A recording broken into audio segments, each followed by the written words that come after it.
Hello, English learners. How are you all doing today? I'm so happy to see you here, and I warmly welcome you to Progressive English Learning.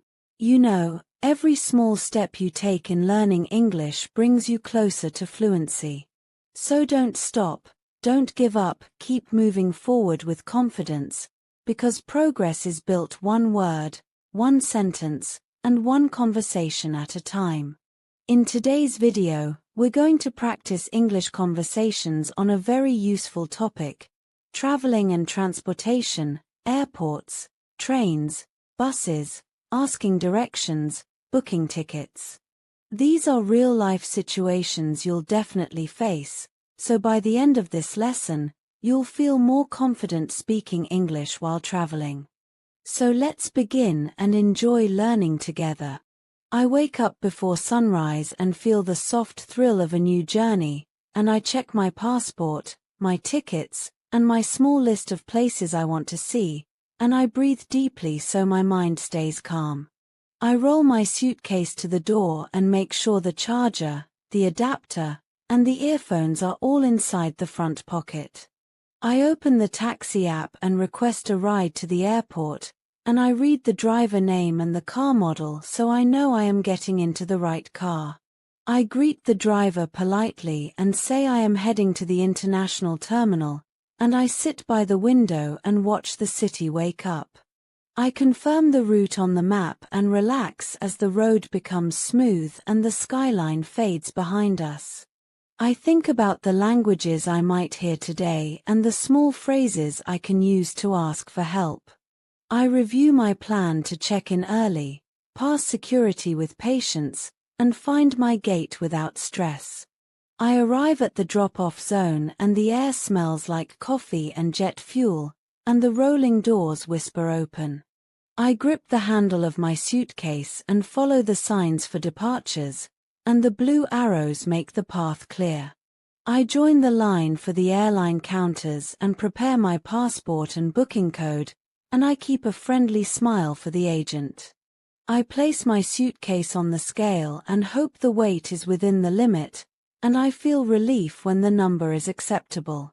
I ask about a window seat near the wing because I like the view and the steady feel during turbulence. I receive my boarding pass and check the gate printed in bold letters, and I take a photo of it to keep a copy. I attach the baggage tag receipt to my passport cover so I can find it later if needed. I thank the agent and move toward security where trays slide under bright lights. I remove my laptop and place it in a separate bin, and I put my liquids bag next to it. I slip off my watch and place my phone and keys in another tray, and I slide my backpack onto the belt. I smile at the officer and stand in the scanner with my feet on the marks, and I wait for the signal to step forward. I collect my things and pack them carefully so nothing is left behind, and I zip my backpack slowly to avoid leaving a strap hanging. I follow the corridor to immigration where the line moves at a steady pace, and I read the posters that explain the process. I think about my reason for travel and I prepare simple answers that are honest and clear. I reach the counter and hand over my passport, and the officer asks about my destination and how long I will stay. I speak calmly and explain my itinerary, my hotel booking, and my return plan, and I feel lighter when the stamp touches the page.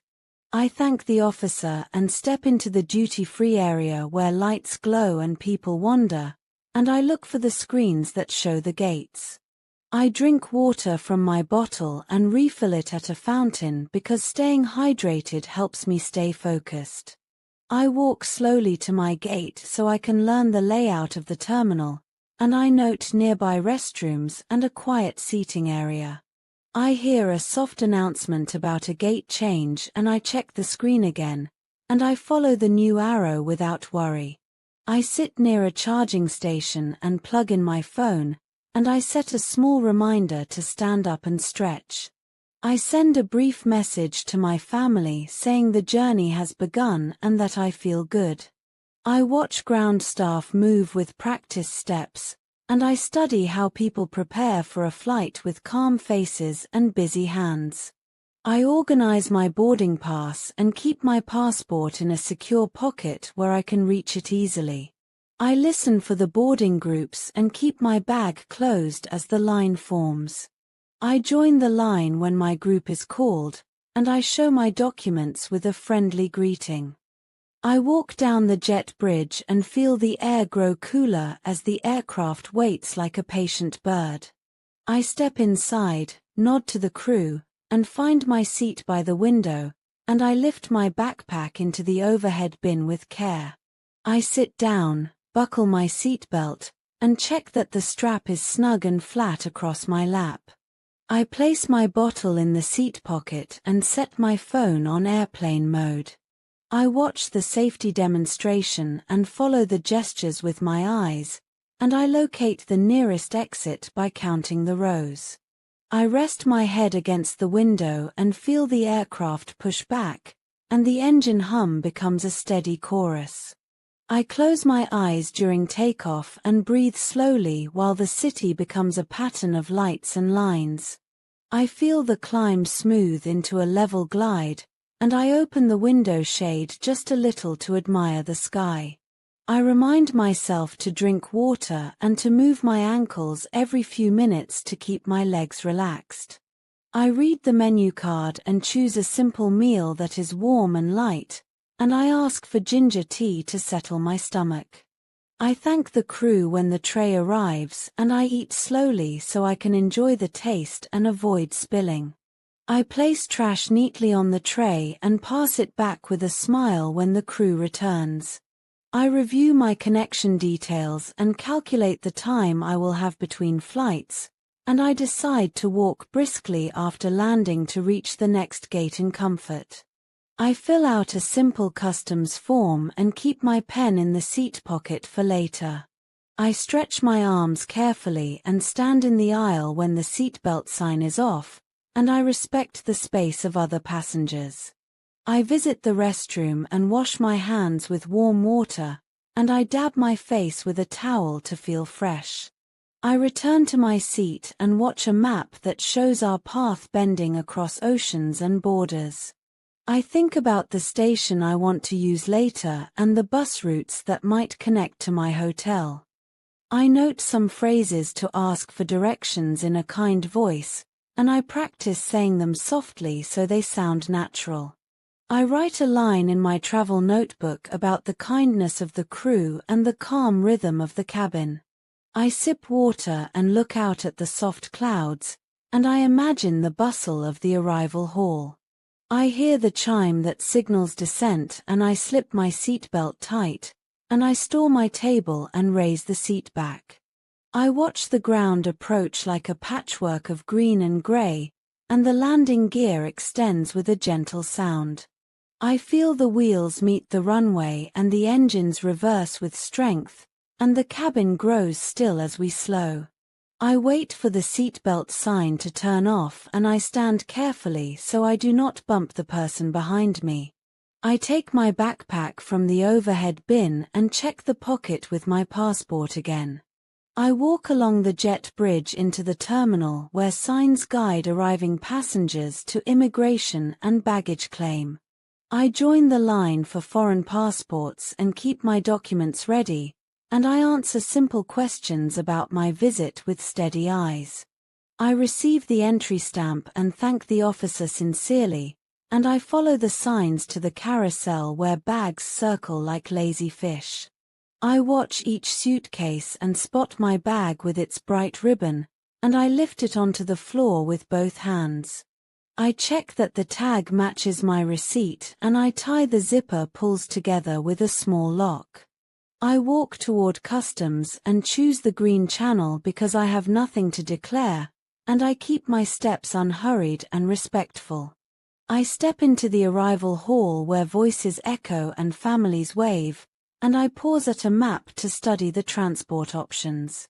I compare the airport train, the city bus, the taxi stand, and the ride-share area, and I decide the train will be fast and fair.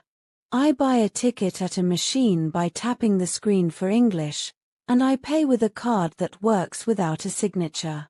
I read the platform number on the screen and follow the arrows down a wide staircase. I wait behind the line on the floor and let passengers exit before I step in, and I move to a spot near the door so I can see the stations. I place my suitcase beside me and keep one hand on the handle while the train glides into the city. I listen to the station announcements and check the line map above the doors, and I plan to transfer to a bus near my hotel. I exit at the central station where the ceiling rises like a glass wave, and I feel the city air warm my face. I roll my suitcase to the information desk and ask for the correct bus stop for my street. I listen closely as the staff member describes the exit, the right turn, and the blue shelter by the bakery. I thank them and repeat the key words to confirm I understood. I follow the path and find the bus stop where people wait with quiet patience, and I read the timetable pinned to the shelter wall. I tap a transport card and hear a soft beep when I board, and I sit close to the driver so I can watch the stops. I count the stops as the bus whirs through narrow streets and bright storefronts, and I press the stop button just before my corner. I step down and smell bread and coffee, and I see the small sign for my hotel hanging over a tidy doorway. I enter the lobby and greet the receptionist with a warm hello, and I place my passport and a card on the counter. I ask about breakfast hours and the nearest metro station, and I request a simple city map I can fold into my pocket. I collect my key card and ride the elevator to a quiet floor, and I open the room to a neat bed and a small desk. I draw the curtains and test the window, and I check the air conditioning and the kettle with calm curiosity. I wash my face and change my shirt, and I lock my valuables in the safe before going out again. I carry a light day bag with my map, water, and a small umbrella because weather can change without warning. I step onto the street and listen to the murmur of traffic and the distant ring of a tram. I walk to the metro entrance and buy a single journey ticket from a kiosk, and I watch my card slide back with a soft clack. I pass through the turnstile and stand on the right side of the escalator to let others pass on the left. I follow the color line on the wall and board a train that arrives exactly as the clock ticks. I hold a pole and sway gently as the car rolls through tunnels, and I stand clear of the doors at each station. I exit at the museum district and ask a guide for the path to the Riverwalk, and I confirm the direction by pointing at the map. I thank the guide and walk toward the water where boats move like quiet arrows. I decide to book a ferry ticket for an afternoon ride, and I approach the small counter under a striped awning. I ask about times, prices, and seating, and I request a return ticket so I can come back near sunset. I keep the ticket in a zip pocket and set a reminder for boarding time. I eat a simple sandwich on a bench and watch the city glide across the water like a mirrored dream. I check the bus routes for the evening and note the last departures so I will not miss a ride back. I stroll through a market and ask a vendor for directions to a viewpoint, and the vendor points me up a gentle hill with clear landmarks to follow. I climb the steps and pause to breathe, and I look back at the roofs and bridges spread like a woven blanket. I take a photo and make sure not to block the path for others, and I offer to take a photo for a family so they can all be in the frame. I descend slowly and return to the ferry pier where the line is forming, and I join near the end to give space to parents with small children. I board the ferry and choose a seat by the rail, and I put on a light jacket because the wind chills the skin. I listen to the guide explain the sights in simple terms, and I learn small stories about the buildings and boats. I watch the sun lean toward the horizon and the water flash with late light. and I feel grateful for this calm hour. I return to the dock and follow signs to the bus interchange where many routes meet, and I read the map that shows each line like threads in a bright web. I choose a bus that stops near my hotel and I stand in the marked queue, and I let the next bus pass because it is crowded.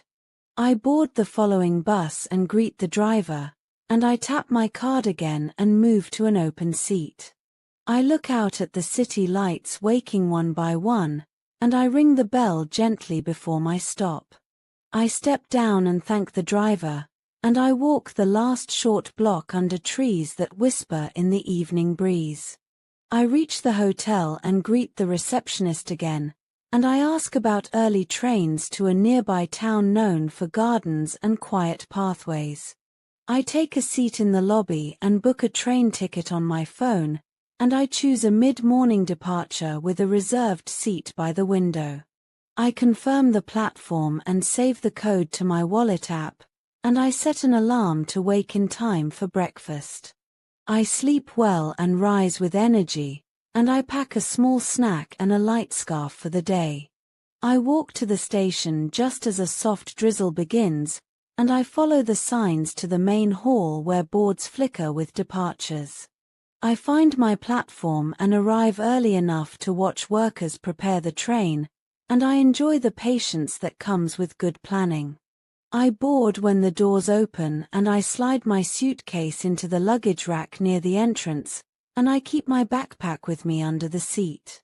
I settle into my window seat and watch the city blur into fields, and I feel the steady rhythm of rails under the floor.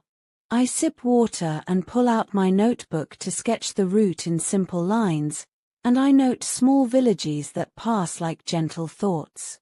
I hear the conductor announce the next station and I check my ticket on the app, and I see the QR code glowing ready for inspection. I present the code with a smile when the conductor arrives, and I thank them when they stamp the pass and wish me a pleasant day. I buy tea from a trolley and hold the warm cup with both hands, and I watch rain streaks paint brief silver lines on the glass. I read signs written in 2 languages and practice the local words softly, and I feel them sit neatly on my tongue. I arrive in the garden town and step onto a clean platform lined with flowers, and I follow the exit signs to a small bus stop. I ask a driver if the bus goes to the botanical gate, and I listen closely as the driver explains the route and timing. I board and keep my ticket handy for the inspector, and I sit near a window that smells faintly of rain and grass. I step off near the gate and pay for entry with a quick tap, and I wander along paths that curl like ribbons around ponds. I breathe the scent of wet leaves and lean over bridges to watch koi fish drift like slow lanterns. I sit on a bench and eat a small pastry from a local bakery, and I wrap the paper neatly to throw away later.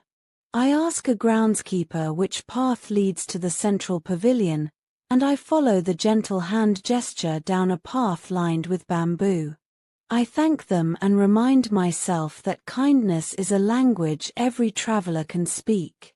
I linger under a pavilion roof while the rain softens, and I decide to return to the station for a later train. I check the timetable at the stop and note a bus that arrives in a few minutes, and I wait with patience as a light breeze clears the clouds. I board, validate my ticket with a soft beep, and I sit quietly until the station comes into view again. I buy a return train ticket at a staffed counter so I can ask a question about seat options, and I choose a quiet coach where phone calls are discouraged. I wait on the platform near the middle so I can board easily, and I step into the coach where the air feels calm and the seats look tidy. I put my bag up and rest my head for a moment, and I listen to a low conversation that sounds like rain on glass. I arrive back in the city and decide to try the tram to the river quarter, and I check the route map mounted inside the shelter. I hop on and validate my card again, and I stand by the door to exit quickly at my stop. I walk along the river where small boats sway, and I ask a local vendor for directions to a bookshop that keeps maps from past decades. I follow the directions past a statue and a narrow alley, and I find the shop with a creaky door and warm lamplight. I browse old charts and pick a folding map that shows walking paths to a hilltop station with a cable car. I pay in cash and receive a small paper receipt with a stamped logo, and I tuck it safely in my notebook. I climb the hill on gentle stairs and reach the station where the cable car glides along steel cables like a quiet violin string. I buy a ticket at a machine and wait behind a painted line, and I enter when the doors open with a cheerful bell. I stand near the glass and watch the city unfold below like a living map, and I breathe slowly so I remember the details. I step out at the top and follow signs to a viewpoint, and I read a board that shows distant landmarks across the skyline. I ask a ranger about a short trail that loops back to the station, and I follow the path through pine and stone. I return as dusk gathers and ride the car down again, and I feel the day settle like a soft coat on my shoulders. I take a bus back toward my hotel and thank the driver when I step down. I buy a bottle of water at a corner shop and greet the clerk, and I pay with a quick tap and a gentle goodbye. I reach my room and open the window a little for fresh air, and I set my shoes by the door to dry. I check my next flight booking for a regional hop to a coastal city, and I add the confirmation to my travel folder. I pack my bag neatly and place my liquids in a clear pouch so the next security check goes quickly. I sleep deeply and wake with resolve, and I eat a simple breakfast with fruit and warm bread. I check out and leave my bag with the concierge for an hour so I can take a short walk. I return, collect my bag, and call a ride share to the station that connects to the airport line. I board the airport train and sit near the door, and I keep my boarding pass ready in my app.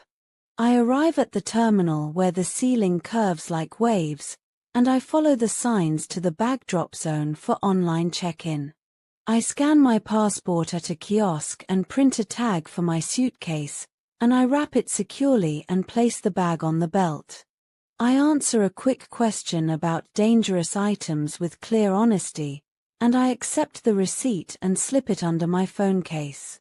I head to security where the rules are similar but the flow is brisk, and I prepare my items in trays with smooth motions. I pass through calmly and gather my things on the other side, and I sit to lace my shoes and sip water. I walk to the gate and see a notice about a slight delay, and I breathe and accept that journeys require patience. I find a quiet corner and review bus connections from the coastal airport to the old port, and I favor a route that uses the express bus for speed. I listen as the loudspeaker calls for passengers needing assistance, and I admire how staff guide them with care and respect. I stretch my legs and keep my bag in sight, and I send a short message to confirm my arrival time with my guest house. I board when it is time and greet the crew, and I take my aisle seat so I can stand without disturbing others. I place my backpack overhead and keep my jacket within reach, and I fasten my seatbelt and close my eyes for a moment. I review the safety card again because practice builds confidence, and I notice details I missed before. I feel the push of takeoff and the smooth lift, and I count my breaths to stay relaxed. I drink water and eat a small snack to keep my energy even. I watch a short program with subtitles so my ears rest while my eyes stay active. I track the flight on the map and start a list of bus numbers that connect to the port.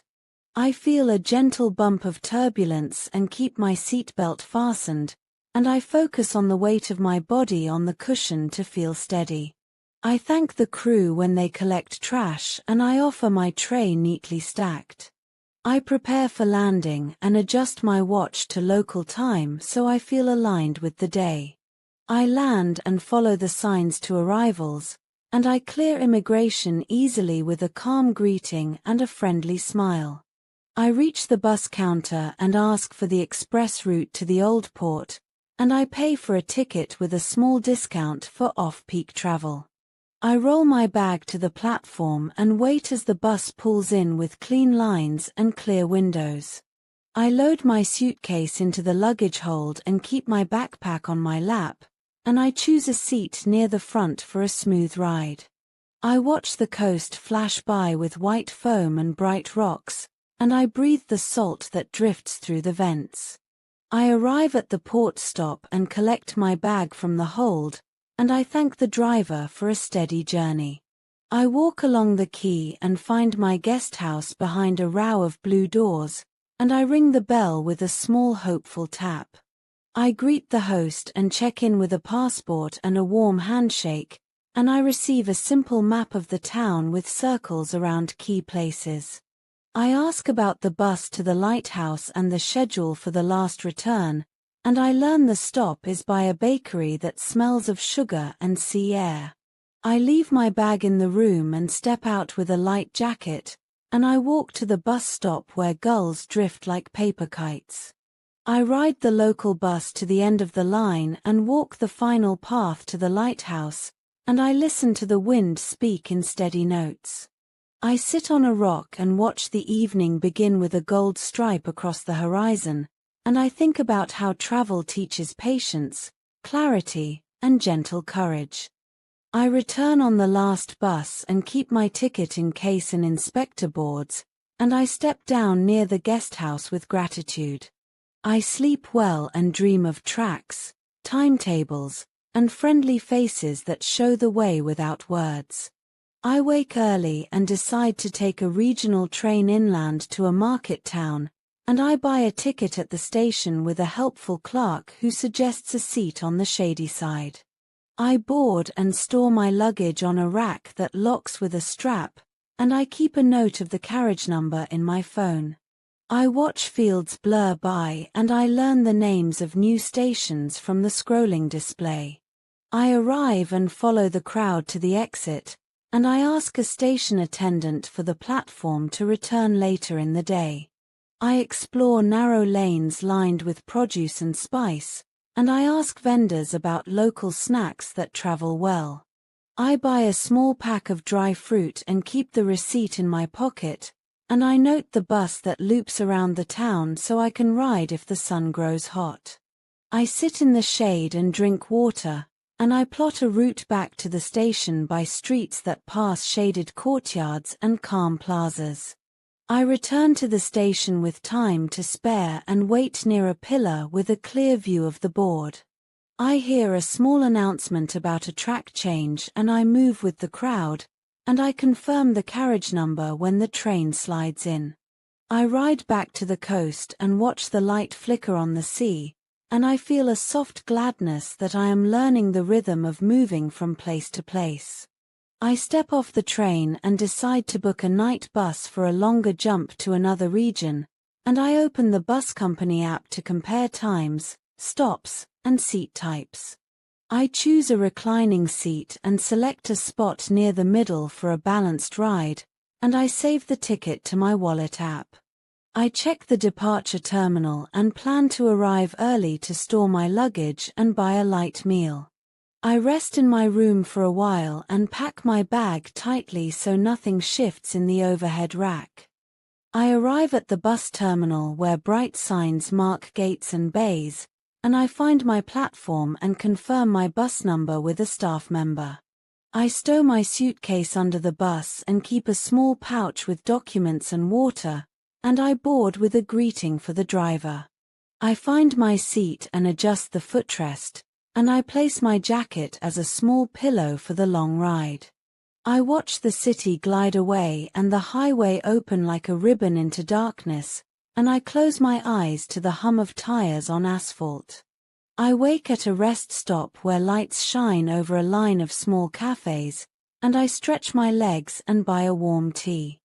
I check the time and return to the bus before departure, and I settle again into the soft rhythm of the road. I arrive at dawn in a new city where the station smells of bread and early coffee, and I collect my bag and move toward the tram stop. I read the ticket machine screen and choose a day pass that includes trams, buses, and metro, and I plan my morning with flexible curiosity. I board a tram that glides through quiet streets, and I step down near a park where joggers circle a pond like calm clock hands. I ask a passerby for the best route to the central market, and I repeat the directions to be sure I heard correctly. I visit the market and taste a small sample of local cheese, and I say thank you in the local language to honor the gesture. I check my time and walk to a metro station with clean glass doors, and I ride 2 stops to a museum district with broad sidewalks. I pay for a locker to store my bag while I walk, and I carry only my notebook, water, and a light scarf. I sit for a moment on a bench and watch people navigate with maps, apps, and instinct, and I admire how each traveler learns to ask, to listen, and to adapt. I plan the next leg that will take me by train across a mountain curve toward a border town, and I feel ready to keep moving with care, patience, and steady joy. I arrive at the main station for my mountain journey and I hear the echo of announcements under the high roof, and I look for my train on the big electronic board that lists each departure with time and platform, and I double-check the number so I will not board the wrong one, and I follow the flow of passengers who carry backpacks, skis, and suitcases toward the platform stairs, and I scan my ticket at the gate and feel the small vibration of approval, and I walk down to the track where the cool air rises from the rails, and I see the train waiting with silver sides that reflect the morning light, and I step inside to find my seat by the window, and I slide my bag overhead and place my water bottle in the holder, and I sit down with relief as the doors close with a soft chime, and I watch the city fade into valleys and fields as the train begins its climb, and I feel the gentle pressure in my ears as the altitude shifts,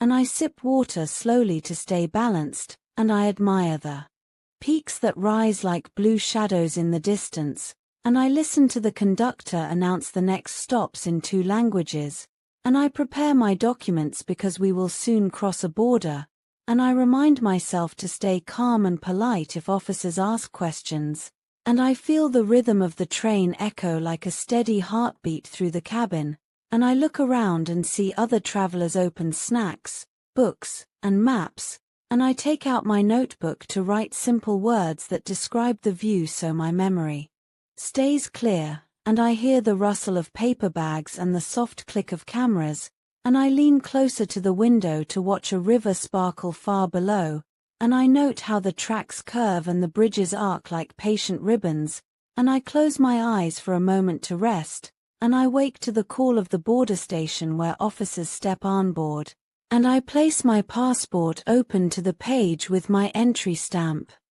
And I answer their greeting with steady eyes and a small smile, and I hear the sound of the stamp hit the page again with authority, and I thank the officer and watch them move on to the next seat, and I feel lighter as the train starts rolling again, and I watch the landscape grow sharper with rocky cliffs and small houses tucked in valleys, and I plan how I will find a bus when I arrive at the town that rests at the foot of the mountains, and I recall phrases I practiced to ask for directions.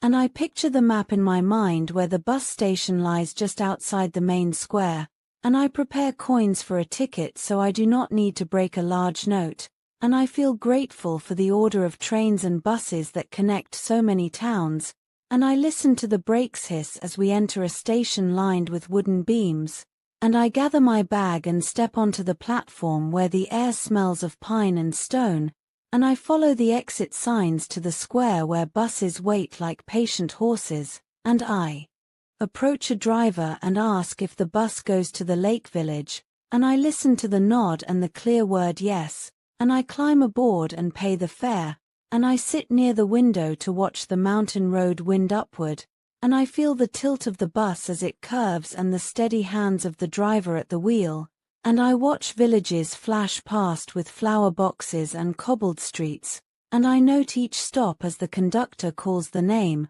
and I prepare to step down at the village where the lake shines like glass under the sun, and I thank the driver and wheel my suitcase onto the small pier where boats wait for travelers, and I ask about the schedule for the ferry that crosses to the opposite shore, and I learn that the next boat departs in 20 minutes, and I buy my ticket and wait under a wooden roof where gulls cry above, and I breathe in the cool scent of water and stone.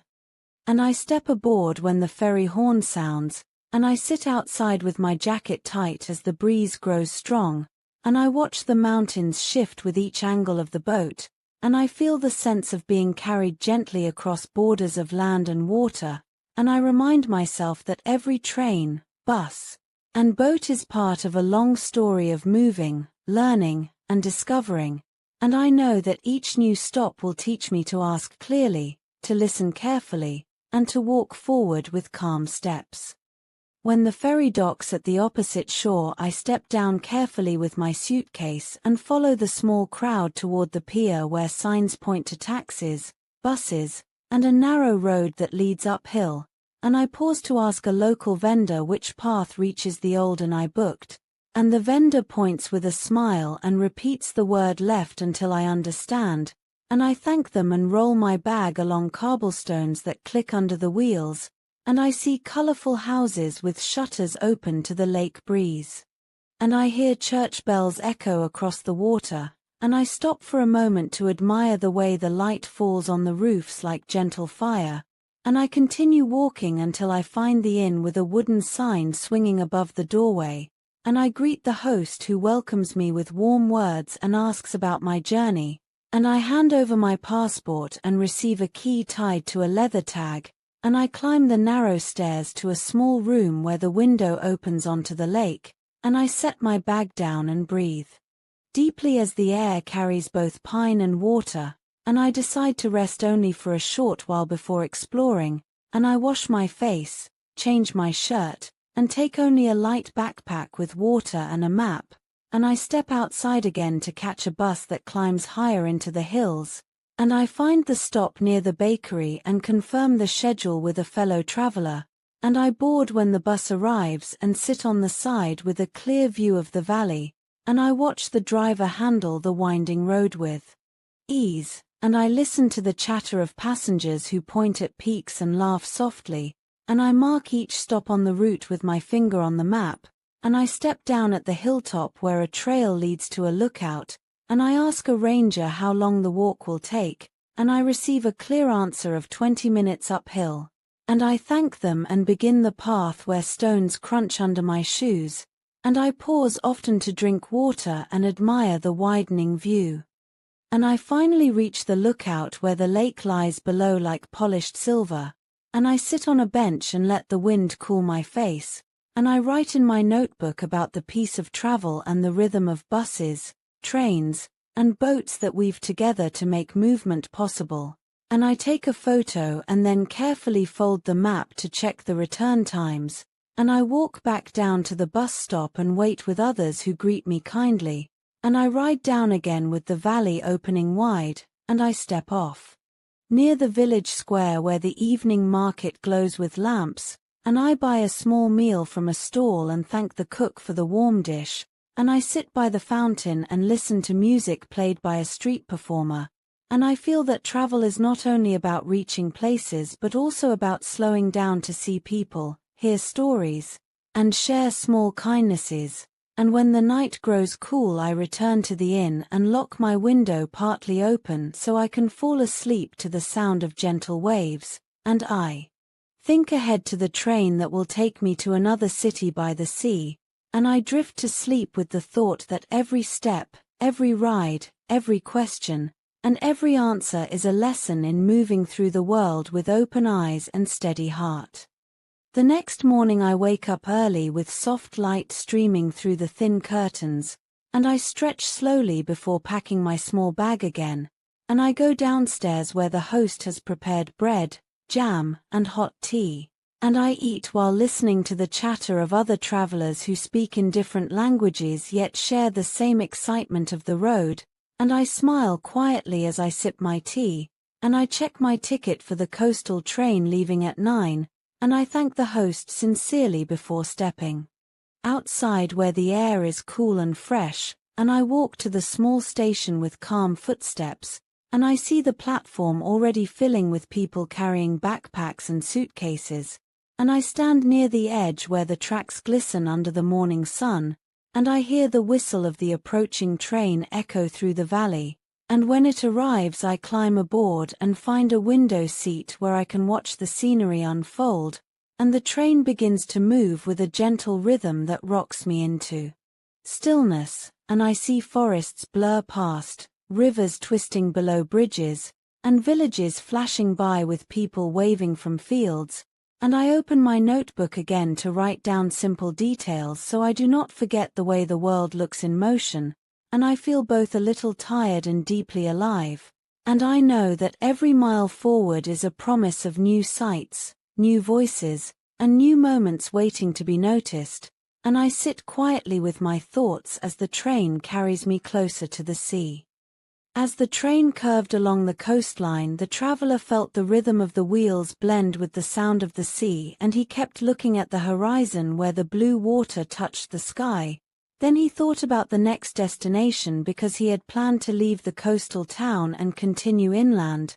When the train finally stopped at a busy station filled with people carrying bags, he walked out and followed the signs to the exit where buses were lined up waiting to take passengers to nearby towns. He asked a driver which bus was going toward the central city, and the driver pointed him to the correct one, so he climbed in and found a seat by the window. The bus started moving slowly through narrow streets crowded with bicycles, motorbikes, and pedestrians, and he listened to the conversations around him as people discussed their work and families. The bus drove past markets where vendors sold fresh fruits and colorful clothes, then it turned onto a highway surrounded by fields of crops and grazing animals. After a long ride, the traveler finally reached the central bus terminal where large boards displayed destinations and schedules. He walked up to a counter and asked the clerk how to buy a ticket to the capital city. The clerk explained the different bus classes such as standard, express, and sleeper, and the traveler decided on an overnight sleeper bus so that he could rest during the journey. He paid the fare, received a printed ticket, and asked which platform the bus would leave from. The clerk pointed toward a numbered gate and reminded him to arrive early. So the traveler thanked him and went to explore the terminal. While waiting, he noticed food stalls selling snacks like bread, samosas, and bottled drinks, and he bought a sandwich to eat. Then he sat on a bench and looked around at travelers who were reading newspapers, checking their phones, or talking with families. And soon the peaks of mountains appeared in the distance.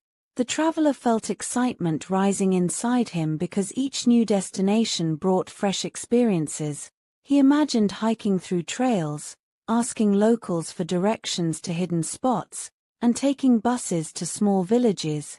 He thought about the cycle of traveling, buying tickets, boarding vehicles, asking questions, meeting strangers, and learning something new each time, and he realized how every train, bus, or airplane ride was more than transportation. It was a story in itself.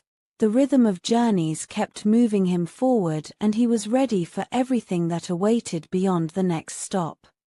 The train glided smoothly along the shining coast, and the traveler felt a quiet joy as the gentle rocking of the carriage kept pace with the rhythm of the waves. He looked out and saw fishermen hauling their nets, children waving from the shore, and distant ships heading toward foreign ports, and he thought of how each journey connected countless unseen lives. He remembered his earlier flights and buses, the crowded stations, the busy airports, the sound of boarding calls echoing through halls. And he compared them with this peaceful ride where the sea and sky stretched endlessly, He took a sip of warm tea offered by the vendor who walked down the aisle with a smile, and he exchanged a few friendly words, realizing how small acts of kindness gave color to long travels. The passengers around him were reading, chatting, or dozing lightly, and the atmosphere felt calm. He leaned back and began to plan the next part of his journey, thinking of the city he was approaching, its bustling bus terminals, the long lines at ticket counters, and the maze of streets where he would need to ask directions. He reminded himself how useful it had been to practice polite phrases, how many times people had kindly guided him when he was lost. He thought of the time in a big station when he asked a guard where to find the bus stop and the man not only explained but also walked him halfway there. Such gestures became memories as valuable as the sights themselves. The train slowed as it neared the station, and he gathered his bag, checked his tickets, and prepared to step onto another platform. He felt the familiar mixture of excitement and slight confusion that every traveler knows when entering a new place. The crowd surged forward, announcements boomed overhead, and yet the journey continued with steady steps. He followed the signs, asked another passenger which exit led toward the main bus depot, and received a helpful reply. Soon he stood outside watching rows of buses ready to depart, their engines rumbling, their destinations written on boards, and he joined a queue, waiting patiently as others bought tickets. He listened carefully as people asked about timings, seat availability, and fares. And when his turn came he spoke clearly, requested his seat, received the ticket with a smile, and thanked the clerk. Moving toward his bus, he found his seat near the window, stored his bag, and looked around at the fellow travelers settling in. As the bus began to roll he felt again the motion of travel that carried him through towns, villages, and landscapes, each mile a new story, each stop a chance encounter. He noticed an elderly woman struggling with her luggage and quickly offered to lift it onto the rack. She thanked him warmly, and they exchanged a few words about their destinations. Such conversations filled the long hours with meaning. He admired how buses connected small communities that trains and planes sometimes passed by. He thought of how essential it was to stay patient, adaptable, and courteous, since travel often brought delays or surprises, and he recalled a day when a bus broke down and passengers waited together on the roadside, sharing snacks, jokes, and advice until another bus arrived. Those hours had seemed long but later turned into a cherished memory of human connection. Now as the bus pressed on toward the city lights, he felt grateful again. He leaned his head against the glass, listening to the steady hum of the engine, and drifted into thoughts of future journeys, of more tickets to book, more questions to ask, more maps to unfold, and more people to meet, and the endless chain of travel experiences stretched ahead like the open road itself, promising that every departure would lead to new arrivals, every question to new answers, every pause to new motion, and every mile to new stories that would keep flowing without end, carrying him forward with the unbroken rhythm of journeys that connect all travelers across airports, trains, buses, streets, and skies. The city greeted him with a rush of neon lights, busy intersections, and voices blending into a constant hum, and as he stepped down from the bus he felt both the weight of fatigue and the spark of curiosity. He adjusted his backpack, checked the small map on his phone, and began walking toward the guest house he had reserved. The sidewalks were crowded with food stalls where the scent of spices filled the air, vendors called out to customers, and the steam of hot tea rose from kettles. He paused briefly to ask a shopkeeper about the correct street, and the man pointed with a smile, repeating the name so he would not forget. Each turn revealed new shops, new faces, and new sounds, and he thought about how navigation was not only about streets but also about conversations with strangers who became brief guides. He remembered other cities where he had wandered, sometimes lost, sometimes led by kindness, sometimes guided by signs in unfamiliar scripts, and he realized how travel taught him patience, observation, and the courage to ask questions again and again. He finally reached the quiet lane where his guesthouse stood, a modest building with soft yellow lights glowing from the windows. He rang the bell and was welcomed by the host, who handed him the register to sign, and as he wrote his name he felt the relief of arrival after a long day of moving, checking, and waiting.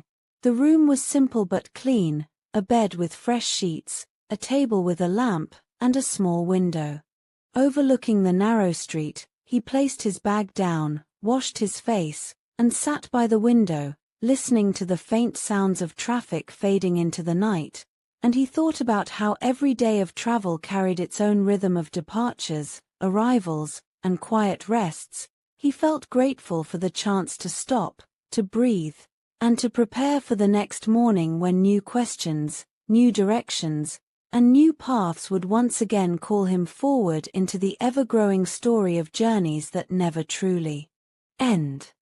The morning sunlight slipped through the thin curtains and woke him gently, and he stretched, feeling the stiffness in his legs from the long bus ride the day before. He packed his small bag for the day, took a light breakfast offered by the host, and asked once more for directions to the nearest metro station. The host smiled and drew a small map on a piece of paper, circling landmarks that would help him not get lost, and as he walked through the bustling streets, he kept comparing the drawing with the real buildings, noticing how small gestures of help made travel smoother. The metro station entrance appeared busy with commuters rushing, ticket machines blinking, and signs written in both the local language and English. He walked to the machine, studied the options, and bought a single journey ticket with the help of a young student who noticed his hesitation. Together they laughed when he almost inserted the wrong type of coin, and soon he was holding the thin card that would open the gate. He tapped it, the barrier slid open, and he stepped down the escalator into the underground world of tunnels and waiting trains. The train arrived quickly with a rush of wind. People stepped out, others stepped in, and he followed the flow, finding a small corner near the door.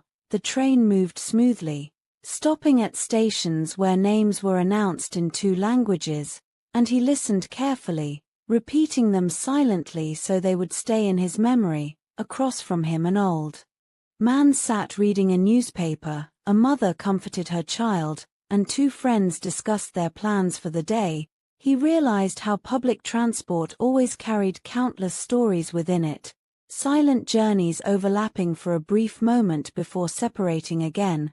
When his stop came, he stepped off carefully, walked toward the exit, and climbed back into the brightness of the city. He checked his map, found the street leading to the famous museum he wanted to visit, and began walking, asking once or twice for confirmation from shopkeepers, and each time he was guided with patience.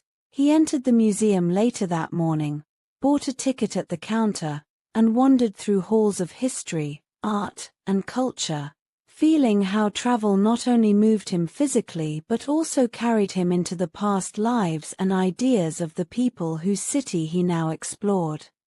After leaving the museum, he stepped outside into the warm afternoon air, blinking at the sudden brightness after hours indoors, and he noticed the square in front of the building filled with street performers, artists sketching portraits, and vendors selling roasted nuts whose sweet smell drifted in the breeze.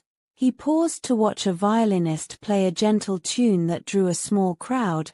Some people dropped coins into the open case while others simply stood and listened quietly. He felt the music linger inside him as he continued walking down the cobbled streets lined with colorful houses, each with balconies filled with flowers, and the sight made him stop often just to admire how much beauty people brought into their daily lives.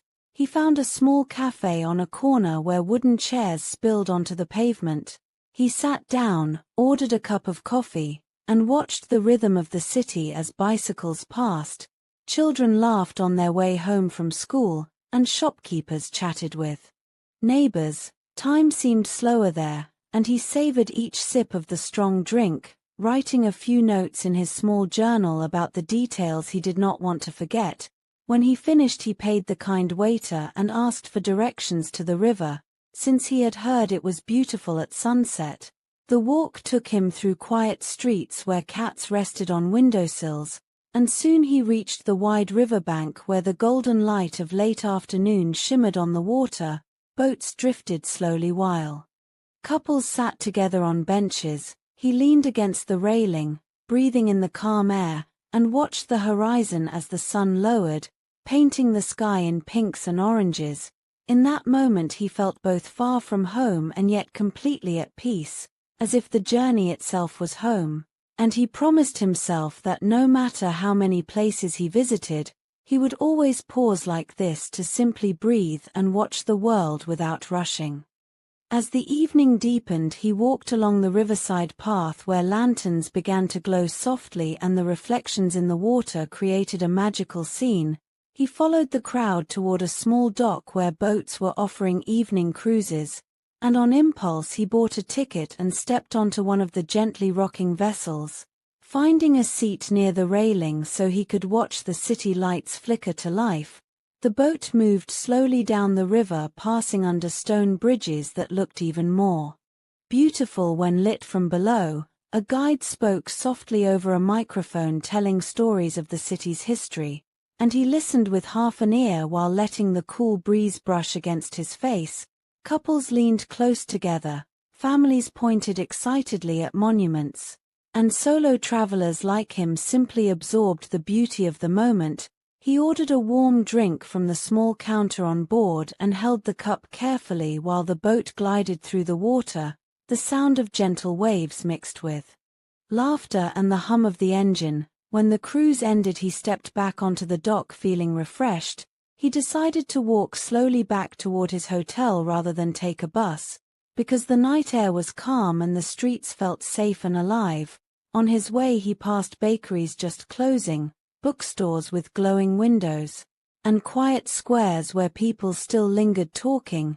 Finally he reached his hotel, checked the schedule for trains leaving the next morning, and set his alarm, knowing that the next day would carry him into another city with new stations, new buses, and new faces waiting to be part of his unfolding journey. The next morning he woke early, packed his small bag, and checked out of the hotel with a smile at the receptionist who wished him safe travels. He walked to the train station where the air buzzed with energy as travelers hurried to platforms. He bought a coffee from a stall and sipped it slowly while studying the large departure board. The names of distant cities glowed in rows of changing letters, and he found his destination. He joined the crowd moving toward the platform, and soon the long, sleek train pulled in. He climbed aboard, found his seat by the window, and settled in. As the train began to move, the city slid past, quickly giving way to fields and villages. He watched farmers working, children walking to school, and animals grazing in the distance. An announcement came in 2 languages reminding passengers about ticket checks and safety rules. Soon the conductor arrived, scanned his ticket politely, and moved on. Across the aisle an older couple unwrapped sandwiches and offered him a piece, which he accepted with gratitude. They spoke in limited English, but the warmth of their gesture needed no translation. As hours passed, the scenery shifted from flat fields to rolling hills and then to distant mountains. The rhythm of the train lulled many into naps. He dozed lightly until the sound of vendors rolling snack carts down the aisle woke him. He bought a small meal and enjoyed it slowly, thinking about how every mode of travel brought its own unique rhythm. When the train finally pulled into a busy station, he stepped out into another city alive with movement. He followed signs toward the bus terminal nearby, eager to continue exploring, and the moment he arrived, the noise of engines, horns, and voices surrounded him. Ticket counters lined the walls and he stood in line to ask about routes, carefully pronouncing the city name he wanted to reach. The clerk handed him a printed ticket and explained the gate. He walked outside where buses waited in long rows. each one painted with bright colors and route numbers. He found his bus, climbed aboard, and sat by the window. Soon the driver started the engine, people shuffled in with bags and packages, and the bus rolled out of the terminal toward roads that would carry him into yet another part of his long journey. The bus moved steadily along highways that stretched like endless ribbons, passing fields of golden crops swaying in the breeze and clusters of houses where children waved excitedly as the bus rumbled past. He leaned his head against the window and let the scenery wash over him, occasionally catching sight of rivers glinting in the sun or bridges arching gracefully over valleys. A vendor climbed aboard at one stop carrying baskets of fruit and offered slices to passengers for a few coins. He bought a piece and tasted the sweetness, realizing how each place gave him something small yet unforgettable. The bus made frequent stops at tiny towns where families boarded with bundles, chickens in cages, and laughter that filled the air. The road turned winding as the landscape shifted to hills covered with forests. The engine groaned climbing steep paths while mist rolled down from the trees. He felt a thrill as the view opened wide to reveal distant mountains crowned with snow. The journey became rough on narrow roads, yet every turn showed him scenes more beautiful than before. During a rest stop at a roadside tea stall, he stepped out, stretched, and drank hot tea served in clay cups while travelers chatted around wooden benches. The scent of spices, smoke, and wet earth filled the air. When the driver called everyone back, he rejoined his seat, watching dusk settle slowly, lights flickering on in faraway homes, stars beginning to appear in the fading sky, and as night deepened, the bus interior grew quiet with passengers drifting to sleep. He remained awake, gazing out at moonlit valleys, feeling as though he was moving through a dream. And by dawn the bus finally descended into a broad valley where a large city spread out with shining roofs and busy streets. He gathered his bag, ready to step into yet another chapter of his wandering story. He stepped off the bus into the cool morning air, the city already alive with clattering footsteps, vendors arranging their stalls, and the rhythmic ring of bicycle bells weaving through narrow lanes. He walked slowly, letting the atmosphere of this new place sink into him, noticing how old buildings leaned together like companions whispering stories of the past while new towers of glass and steel rose beside them. He stopped at a small cafe where the aroma of freshly baked bread floated out into the street. Taking a seat by the window, he ordered a cup of strong coffee and watched people hurry by, some with briefcases, some balancing baskets on their heads, some laughing with friends as they carried books under their arms, and he thought how every city had its own pulse, a rhythm made of countless lives crossing and colliding. After finishing his drink, he followed winding alleys painted with bright murals of birds, rivers, and dreams, each wall seeming to sing with the creativity of unseen hands. He stumbled upon a marketplace bursting with colors, red chilies strung together, golden fabrics glinting in the sun, silver trinkets jingling as merchants called out to buyers.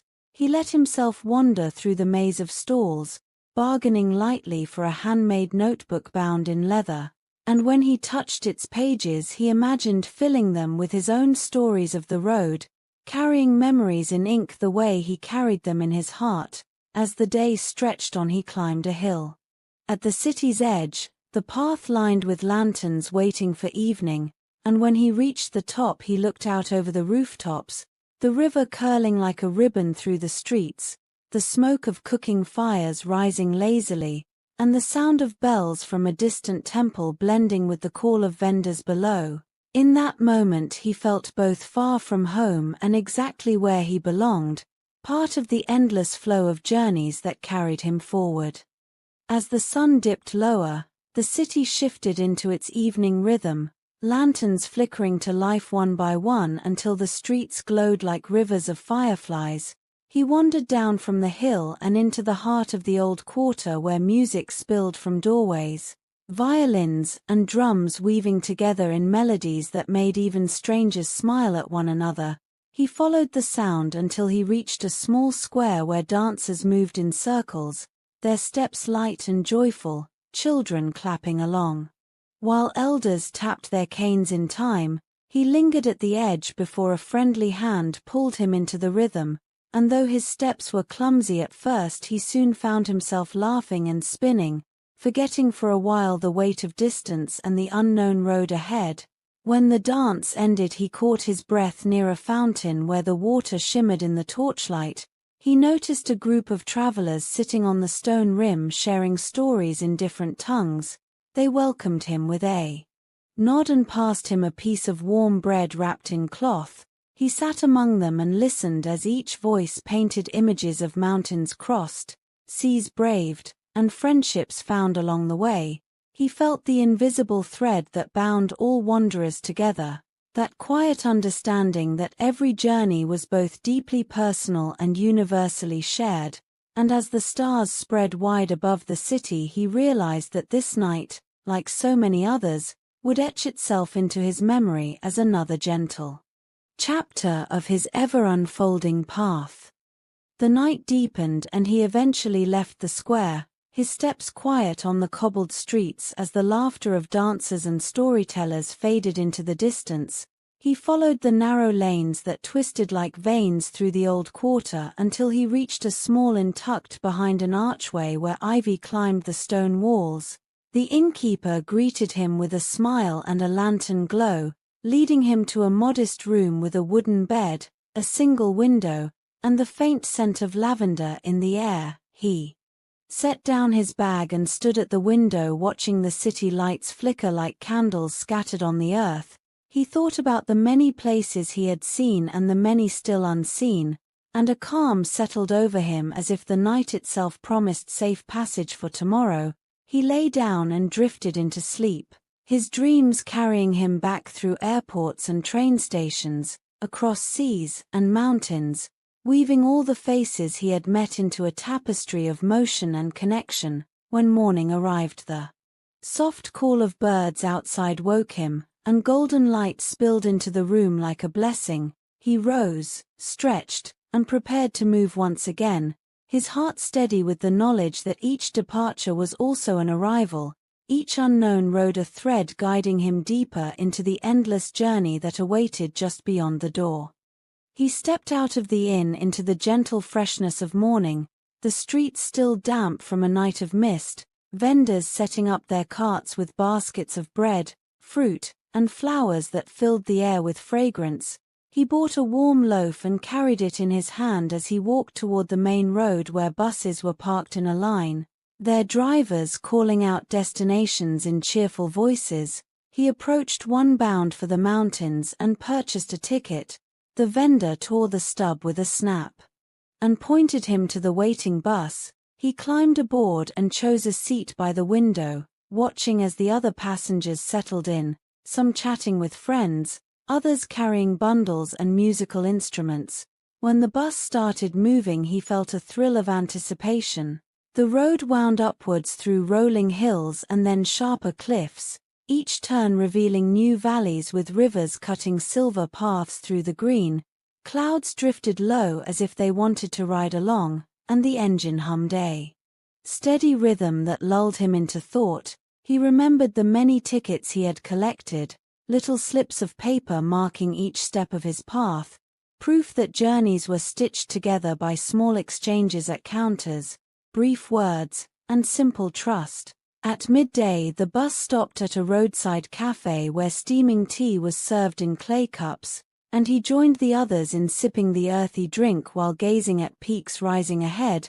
The bus continued after the short pause, climbing higher until the air grew crisp and clear, and he pressed his forehead lightly against the glass, smiling at the realization that every ride, whether by plane, train, or bus, was not only a way of moving through places but also a way of moving through time, through feelings, through endless chapters of his own unfolding story. By the time the bus reached the mountain village, the sky had softened into shades of gold and violet, the peaks glowing as if painted by a quiet hand. He stepped down onto the stone-paved street and heard the rush of a nearby stream carrying melted snow. The houses were built of wood and stone with flower boxes at the windows, and smoke curled gently from chimneys. The villagers greeted him with nods and smiles as though travelers were a welcome rhythm of their days. He wandered toward the central square where a market was still alive with music, stalls draped in colorful cloth selling herbs, woven scarves, and carved wooden charms. He bought a small pendant shaped like a mountain and slipped it into his pocket as a memory of this height. Children laughed and chased each other between the stalls, their voices echoing against the cliffs, and he felt that same playful energy stirring within him. He chose a small inn by the stream where the sound of water would be his lullaby, and from the balcony he watched lanterns being lit across the village, each glow like a star that had come down from the night sky to rest among the rooftops. He breathed deeply of the cool mountain air and let himself sink into the calm, realizing that the path had brought him here not by chance but by a gentle weaving of moments, and tomorrow it would carry him onward again, always onward, always unfolding. In the morning he woke to the faint ring of bells tied around the necks of goats being led up the slope. The stream outside glittered in the first light and the air smelled of pine and damp earth. He walked to the market square again and found a bus waiting to carry travelers further into the mountains. He climbed aboard and settled near the window, watching as the road curved sharply and revealed valleys that looked like green bowls filled with mist. The bus rattled but the driver handled it with care, sometimes slowing to let hikers pass or to avoid small stones rolling from above. He spoke briefly with a fellow passenger who was visiting relatives in a distant village. She told him about the traditions of mountain festivals where people danced in circles and played long wooden flutes. Her words made him imagine the sound echoing off the cliffs, and he wished to witness it one day. The bus stopped by a ridge where a viewpoint had been built and everyone stepped out to take in the panorama. He gazed at the peaks rising like frozen waves against the horizon, feeling small yet deeply connected. Then the horn sounded and they returned to their seats. The bus descended into a valley where terraced fields stretched in neat lines and farmers bent quietly over their work. He thought of how every place, whether a station, an airport, or a field, carried its own rhythm and story, and as the bus rolled on he felt ready to follow wherever the road would take him next. By the time the bus reached the small mountain town the sun was already tilting west, casting golden light on the tiled roofs and narrow cobbled lanes. He stepped off and felt the cool wind sweeping down from the glacier, carrying with it the faint clang of a monastery bell. Curious, he followed the winding street upward until he saw prayer flags fluttering in bright colors, their fabric frayed but beautiful, each movement sending whispered hopes into the air. He paused at a tea house where smoke rose gently from a wooden chimney. Entering he found warmth, the smell of butter tea, and quiet voices gathered around a low fire. He accepted a bowl offered kindly by the host and sipped slowly, the salty richness surprising his tongue. Outside a boy played a flute, each note rising into the thin mountain air like a bird. He wandered further, climbing higher steps until the town opened to a ledge that looked down upon endless ridges. There he sat, letting the long journey settle in his heart, and though dusk was falling he felt no urge to move quickly, for the mountains themselves seemed to say that in their presence time should be allowed to flow like a patient river. At dawn he woke to the sound of roosters and the sight of pink light spilling across snow-capped peaks. He packed his small bag and walked down the narrow lane toward the station where a single old train waited with carriages painted in faded green. He bought a simple ticket from a wooden counter where the clerk smiled softly and stamped it with care. Boarding the train he found wooden benches polished by countless travelers, as the engine coughed to life and the wheels began their slow rhythm. He gazed out at terraced fields, waterfalls glinting like silver threads, and farmers guiding yaks along steep paths. The train wound through tunnels carved into rock and across bridges where the river roared below. Inside, passengers shared bread, dried fruit, and laughter. A grandmother told stories while children leaned close, and he listened even without knowing every word, sensing meaning in tone and gesture. As the day stretched, the scenery shifted from green valleys to rocky cliffs where eagles circled in silence, and when the train paused at a small mountain pass station, he stepped down to breathe crisp cold air, buying a cup of hot spiced milk from a vendor whose face was weathered but kind, then returning to his seat with warmth in his hands and the feeling that every mile carried him not only across land but deeper into the rhythm of journeys themselves. As evening fell, the train rattled into a highland plain where the horizon seemed endless, painted with bands of violet and gold. He leaned against the window, watching herds of wild horses moving like shadows across the grass, their manes lifting in the wind. A sense of freedom carried with them. The passengers grew quieter, some dozing, some murmuring softly, and the rhythm of the wheels became a lullaby. At one stop, a group of monks boarded, their robes saffron and crimson. They carried only small cloth bundles and prayer beads. Their calm presence filled the carriage with a hush. One monk smiled at him, and without a word placed a string of beads into his palm. A gesture simple yet immense. The train moved again, climbing slowly, and stars began to prick the darkening sky, sharp and countless in the clear thin air. He pressed his forehead against the glass, feeling both small and infinite at once, the monk's beads warm in his hand, and for the first time he thought perhaps the journey was not about where he would arrive, but about learning to listen to the silence between the wheels, the wind, and his own heart. By dawn, the train had reached a mountain station where the platform was lined with pine trees and the air smelled sharp and clean. He stepped outside for a moment, stretching his legs, and the cold bit his skin in a way that felt almost refreshing. The locals moved about with baskets of herbs, smoked fish, and handmade scarves, and their voices carried softly in the thin air. He bought a cup of steaming butter tea from an old woman who smiled with eyes brighter than the sun. The taste was salty and strange yet comforting. Back on the train, the monks chanted quietly as the wheels began to move again, the sound echoing through the carriage like a soft drumbeat against the walls of the mountains. He gazed out at ridges covered with snow and rivers frozen mid-cascade, and he realized the world was far wider than his imagination had ever stretched. Children on the train laughed and pointed at eagles soaring close to the windows, their wings vast, their eyes sharp, and in that shared wonder, everyone seemed connected, the strangers no longer strangers but fellow travelers under the same sky, each carrying stories, each heading toward unknown stations with hearts open to discovery. As the day unfolded, the train entered a vast plateau where the land stretched flat and endless, the grass rippling like waves beneath the wind, and scattered across the horizon were tents of nomads, their smoke rising in thin silver threads toward the open sky.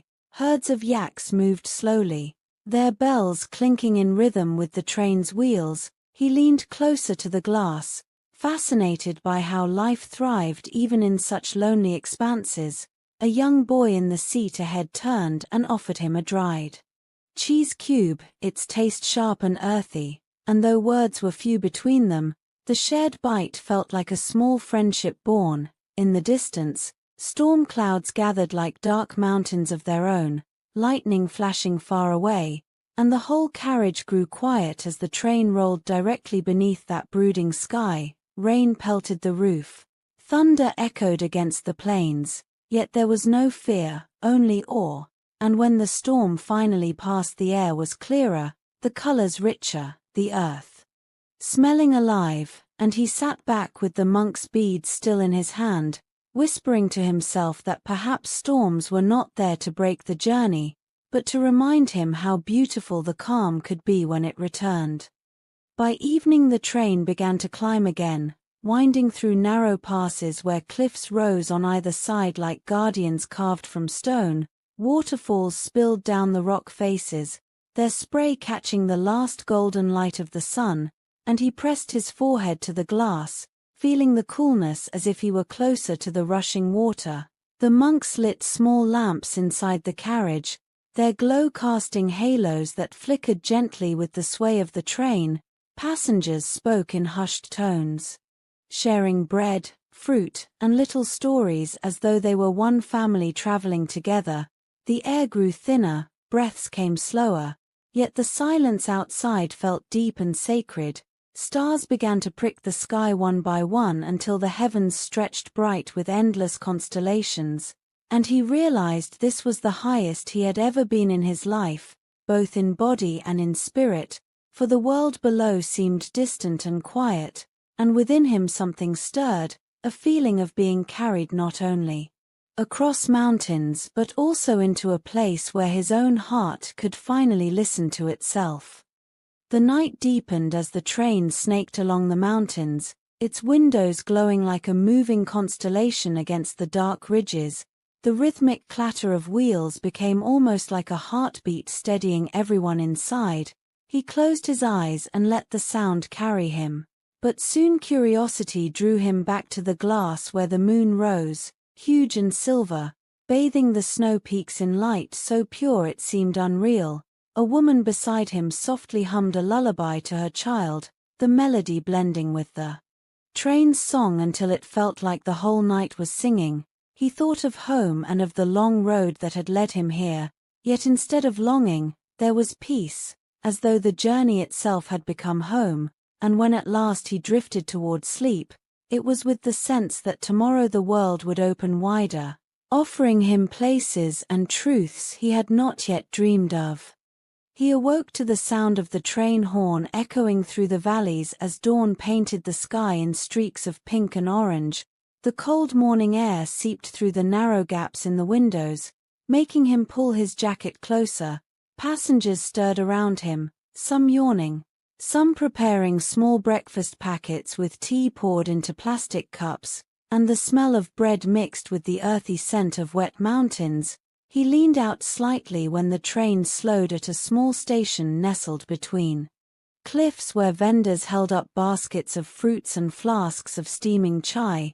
Children waved at the train as if every passing traveler was a friend, and he bought a hot samosa from a vendor, burning his fingers but enjoying the crisp bite, then settled back into his seat with a warm cup, watching as the train picked up speed again, carrying him past waterfalls that cascaded like silver threads down dark rocks, past tunnels that roared with sudden darkness before bursting again into light, until the mountains began to give way to rolling plains where villages with red roofs and winding paths appeared like scattered beads on green fabric, and he felt that this journey was not just moving him across a map but across layers of life itself, teaching him patience, wonder, and the quiet joy of simply being on the way. As the plains stretched endlessly, golden fields swayed like waves under the rising sun. Farmers could be seen walking with oxen while women in bright saris carried baskets on their heads, their laughter faintly reaching the train even at a distance. He rested his chin on his palm and watched the rhythm of ordinary life unfolding outside, each scene fleeting yet etched into him. The train rattled over a bridge that spanned a wide river shimmering with morning light, fishermen casting nets that unfurled like wings upon the water. Birds rose in flocks startled by the train's thunder, and for a moment it felt as if the entire land was waking alongside him. He noticed how fellow passengers had begun talking more freely, sharing snacks, exchanging stories, their voices forming a tapestry of languages and tones, and when an old man offered him a piece of jaggery with a smile, he accepted, feeling warmth spread not just in his mouth but in his heart. The miles passed unnoticed, each moment a thread weaving into a larger journey, and he thought perhaps the beauty of travel was not just reaching a destination, but in collecting these small fragments of humanity, stitched together by rails and the endless forward motion of the train. By noon, the train slowed as it entered a bustling junction, the platform alive with vendors shouting about tea, samosas, and sweet jalebis, the aroma filling the air so thickly that it made his stomach growl. He stepped down for a moment to stretch his legs, the ground vibrating gently with the engine's idle rumble. Children darted between legs selling garlands of marigold. A man with a cage of parrots called out fortunes to curious travelers, and the chaos felt strangely comforting, as though every stranger belonged to a vast family of movement. He bought a steaming clay cup of chai, its heat seeping through his hands, and with the first sip the sweetness and spice awakened him more than rest ever could. Laughter, bargaining, train whistles, and the clinking of cups blended into a symphony that was both overwhelming and exhilarating. When the guard's whistle blew, he hurried back on board, chai still warm in his grip. The train lurched forward again, leaving behind the frenzy of the station, and as he settled back into his seat he realized how every stop was like a chapter, brief, vibrant, and unforgettable, each adding flavor to the long unfolding story of his journey. As the train pulled away, the scenery shifted once more, the crowded station giving way to wide fields that shimmered under the afternoon sun. Patches of mustard flowers stretched like golden carpets, farmers worked bent over in rhythm with the earth, and water buffalo lounged lazily near small ponds reflecting the sky. He watched it all roll past with a quiet awe, noticing how even the simplest lives seemed stitched with beauty. The wind funneled through the open window carrying scents of soil, grass, and faint wood smoke from distant huts. A boy selling roasted peanuts wandered through the aisle singing a tune as casual as breathing, his song lingering in the air long after he passed. The rhythm of the journey lulled him into a half-dreaming state where the world outside and his thoughts within began to blur. He imagined stepping into those fields, tasting the sun, feeling the soil beneath his hands, and for a fleeting moment he longed to belong to every place the train touched, knowing that the tracks themselves tied him to all of it, uniting him with landscapes, people, and stories he had yet to discover. Toward evening, the train slowed again as it approached a small riverside town. The golden light of sunset spilled across the water, making the whole river glow like molten glass. Children splashed near the banks while fishermen drew in their nets, their silhouettes sharp against the burning horizon. From the window he could hear faint temple bells ringing in unison with the low calls of birds returning to their nests. The station itself was modest, just a few benches and a flickering lantern. Already lit though dusk had barely begun, vendors moved about with baskets of fruits and snacks, their voices rising in cheerful calls to the passengers. He felt the hush of twilight settle over everything, the kind of stillness that carried both rest and mystery, and as the train creaked forward once more, he found himself leaning closer to the window, almost as if he didn't want to miss a single detail of the world slipping quietly into night. Night descended fully as the train pressed on. The windows now reflected more of the dimly lit compartment than the darkness outside, but every so often a distant village glimmered like a pocket of stars scattered across the earth. Lanterns swayed in the breeze, and the faint glow of cooking fires curled into the sky. Inside the carriage people spoke more softly, some already dozing, others humming to themselves, and a mother gently rocked her child to sleep with a lullaby that blended seamlessly with the train's steady rhythm. He wrapped his arms around himself, feeling the cool night air drift in through the cracks, carrying scents of damp earth and wildflowers hidden in the shadows. There was something oddly comforting about being carried forward through the darkness, surrounded by strangers yet bound together in that moving space, and as he closed his eyes briefly, he thought of the morning yet to come, and the promise that every station held a new world waiting just beyond the platform. Hours slipped by until the train reached another junction, this one larger, buzzing even in the late night with vendors selling steaming cups of tea, roasted nuts, and sweet fried pastries. The platform lights glared white against the darkness, casting long shadows of passengers hurrying between trains. He stepped out for a moment, stretching his legs, feeling the ground beneath him solid after so long of being carried by the tracks.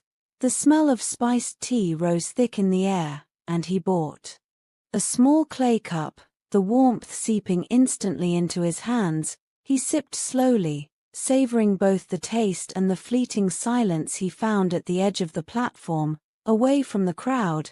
Then the whistle sounded again, long and commanding, pulling him back toward the carriage. And as he climbed aboard and felt the train lurch forward, he realized how every pause, every station, was like a heartbeat in a story that was still being written with each mile of track unfurling beneath them. The train rolled steadily into the pre-dawn light, and the world outside was a soft blur of hills and forests tinted with the first pale glow of morning. He leaned against the window, feeling the cold metal frame beneath his hand, and noticed a flock of birds rising suddenly from the trees as the train passed, their wings beating in unison and casting fleeting shadows across the ground. He thought of how motion seemed to awaken everything around him, the rivers sparkling faintly in the low light, the mist curling over the fields as if reluctant to disperse. The engine hummed rhythmically, a steady pulse that seemed to match the slow thrum of his own heart. Inside the carriage passengers stirred, wrapping shawls more tightly, sipping hot tea from cups that smelled faintly of cardamom. A mother soothed her infant with soft humming, and a group of students whispered in the corner about their upcoming exams. He smiled at the quiet intimacy of these shared spaces, realizing that travel was as much about observing people as it was about landscapes. Every fleeting glance, every small act of kindness, the offering of a piece of bread, the sharing of directions, the laughter exchanged over a map, all of it built into the story of the journey. He watched as the train curved along a river valley, the water glinting like liquid silver, fishermen on its banks casting nets with a precision learned over years, children chasing each other along narrow paths, waving at the train with uninhibited joy. The scene filled him with a sense of connection, as if the river, the land, and the travelers were all part of the same pulse, the same rhythm of life. The train passed through small towns where shops opened their shutters and displayed colorful textiles, hand-carved trinkets, fragrant spices, and the smell of fresh bread. He could hear the calls of vendors and the chatter of customers mingling with the distant clatter of carts along stone streets. At one station a street musician climbed aboard, playing a simple tune on a flute, its melody weaving softly through the carriage, and several passengers dropped coins into the open case, nodding politely at him. He watched the gesture, thinking about how music, like kindness, traveled freely and silently bound people together across languages and backgrounds. The train moved on, climbing gently into a forested hill where sunlight broke through the trees in streaks, illuminating the dust motes. Suspended in the air, a deer leapt across the tracks far ahead, and passengers pressed against the windows, whispering in awe, cameras raised but careful not to disturb the delicate quiet of the morning. He felt the thrill of witnessing life in motion, the train's vibration underfoot adding a sense of intimacy with the earth itself. As they passed a small village perched on the hillside, laundry fluttered on lines like colorful flags. A woman drew water from a well and laughed when her child splashed nearby. The simple scene reminded him that ordinary life could feel extraordinary when seen from the moving window of a train. At midday the train slowed for a longer stop, and he stepped onto the platform, stretching, breathing in air heavy with the scent of pine and wood smoke. A vendor approached him with warm flatbread and tea. He thanked her and joined a few other travelers on a bench, sharing brief conversation, directions, and stories of other places visited. He noticed how Quickly strangers became companions on the road, and how easily they would be left behind at the next station, a bittersweet rhythm he had learned to accept and cherish. When the train finally resumed its course, the afternoon sun cast long shadows across rolling hills and terraced fields. Farmers working in precise rows, children playing near mud houses, goats bleating from pens. The world alive with small movements he could only observe from his seat, and he realized how each mile of the journey was a lesson in patience, attention, and appreciation. As evening approached, the train passed over a wide river, the bridge creaking slightly under the weight, the water reflecting the glowing sky, boats moving slowly with fishermen hauling in their nets, the colors of their garments vivid even in the fading light. He pressed his hand to the window, feeling the vibration beneath him, imagining what it would be like to be out there on the river, floating quietly as the water carried him. The train continued, entering tunnels cut through dark rock, and the sudden darkness made everyone draw close to their own thoughts, listening to the rumble of wheels and the echo of distant voices. Then the train emerged again into a valley glowing with lantern light from small villages, smoke curling lazily from chimneys, and he realized that nightfall brought a sense of calm. To landscapes he had only glimpsed in daylight, the train's path cutting through the gentle darkness like a thread of human presence through the vast and patient world. Passengers began to nod off, whispers dwindled, the hum of the engine became a soft lullaby. He closed his eyes briefly, feeling the motion under him as a comforting certainty, the world outside moving endlessly while inside the carriage the small universe of travelers continued to breathe, live, and share fleeting moments of connection. The night stretched long, the moon rising silver and quiet over distant hills, and he thought that every train ride, every mile, every station and stop, every shared smile and small kindness, was stitching together a story larger than any map, a story not only of places but of human presence, observation, reflection, and the ceaseless unfolding of life along the endless lines of rails. As dawn broke over the distant hills, the train gently rolled into a sleepy station where the platform was quiet except for a few early risers arranging baskets of fresh produce and steaming tea. He stepped off briefly to stretch, feeling the crisp air brushing against his face, and noticed the mountains reflected in the river that ran alongside the tracks like a ribbon of silver. A few children waved shyly from a nearby footbridge while a dog barked softly from the station steps. He walked back aboard and settled near the window, sipping warm tea bought from a vendor who smiled knowingly. The train began to move, winding through narrow valleys where mist still clung to the slopes. He watched the sun slowly rise, painting the landscape in shades of gold and orange, every ridge and fold of land appearing alive, as though the hills themselves were stretching and waking alongside him. Inside the carriage, fellow passengers stirred, quietly sharing breakfast, laughing at small jokes, offering each other pieces of fruit. The camaraderie was subtle, born from the shared experience of travel. He thought about how strangers could feel so intimately connected simply by moving together through space. As the train curved along a riverbank, a fisherman skillfully cast his net and drew it back glistening with silver fish.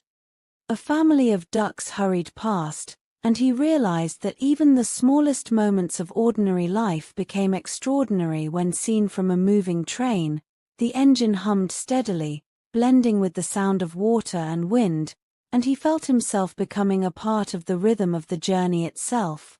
Passing through tiny stations with wooden benches and flickering lanterns, children running alongside waving hands, vendors offering warm bread and sweet treats, each stop a microcosm of life and energy, and even the briefest moments became memories etched deeply. When the train climbed higher into the hills, the air grew cooler and the scent of pine and earth filled the carriage.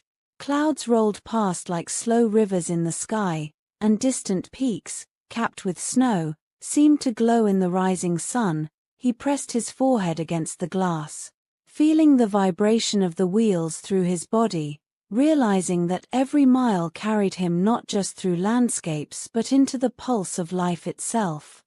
Passing through tunnels where darkness made every small sound echo, the faint clatter of wheels magnified, passengers leaning quietly into their own reflections, and then bursting out into sunlight again, the sudden brilliance highlighting terraced fields, grazing animals, and villages perched precariously on slopes. At midday the train slowed at a market town, vendors calling out for tea, samosas, sweets, scarves, small toys, and spices. He bought a cup of chai, the steam rising and warming. His hands, sat briefly on a wooden bench and observed life bustling around him, the rhythm of trade, greetings, laughter, and small gestures of help. The train eventually called passengers back, its whistle carrying over the clamor, and he boarded again, the engine starting with a gentle shudder. Winding through forested hills where deer darted across the tracks, eagles soared overhead. Was part of a story far larger than himself, a story of journeys, human connection, and the quiet unfolding of life across countless landscapes. The train winding on through the night, past mountains, rivers, and fields, until the first light of dawn began to illuminate distant peaks once more, promising new adventures, new stations, new people to meet, and new chapters in the endless journey that carried him forward. The morning light stretched across the valley as the train wound through rolling hills, rivers glittering like threads of silver, the mist lifting slowly to reveal villages with red-tiled roofs, smoke curling from chimneys, and children running along narrow paths with bundles of flowers. He pressed his hand to the window, feeling the rhythm of the wheels beneath him and noticing how every detail of life below seemed to pulse in time with the train. Farmers bent over the earth, guiding oxen through furrows, women laughing while balancing baskets of vegetables on their heads, and in the distance a man whistled to his dogs, the sound echoing across the fields. Inside the carriage passengers stirred, quietly greeting one another, sharing tea, bread, and laughter. A young woman offered him a piece of fruit, and he smiled, realizing how easy it was to feel at home among strangers when all shared the motion and the moment. The train curved along a riverbank where fishermen were drawing in their nets, the water catching the sun in flashes that dazzled even through the glass, and birds rose suddenly in the sky, wings catching the light as they moved in tight formation.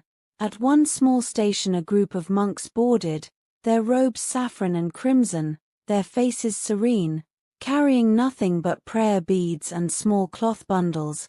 They smiled and nodded as they passed, and their calm presence seemed to slow time itself within the carriage. The engine hummed steadily as the train began to climb higher, winding through narrow passes and dense forests, the air crisp and filled with the scent of pine and wet earth, clouds drifting past like slow rivers in the sky, waterfalls cascading down rocky cliffs, catching the light in silver arcs. The passengers pressed their faces to the windows, whispering in awe, pointing at deer leaping through undergrowth or eagles soaring overhead. And he felt a sense of wonder he had rarely experienced, realizing that travel was as much about noticing the small miracles of life as reaching a destination. At midday the train slowed for a longer stop in a bustling town. Vendors lined the platform selling tea, pastries, fruit, and souvenirs.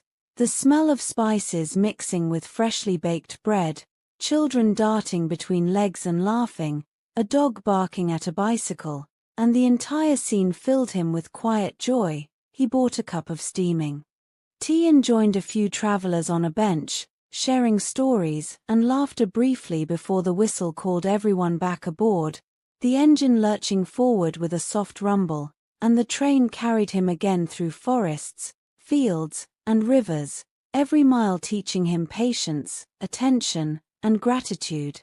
The afternoon light turning the landscape golden, shadows stretching long across terraces and hillsides, villagers waving as the train passed, farmers working with precision learned over years.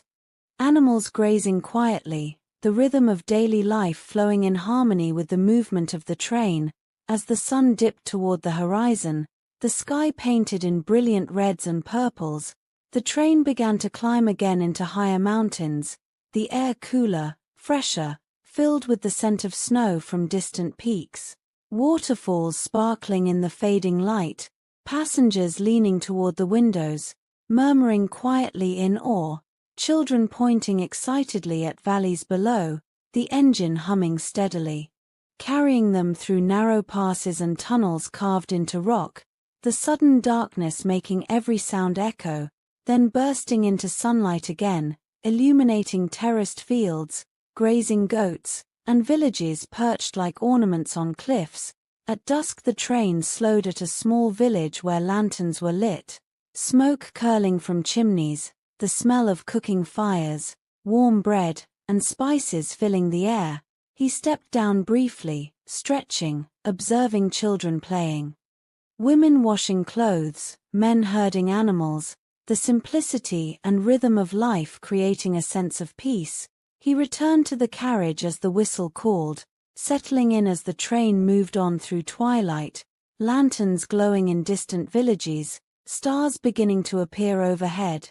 The engine's rhythm like a heartbeat in the dark, passengers whispering, sleeping, reading, sharing bread and tea, a mother soothing a child, a man humming softly, and he felt part of a larger rhythm, a human thread.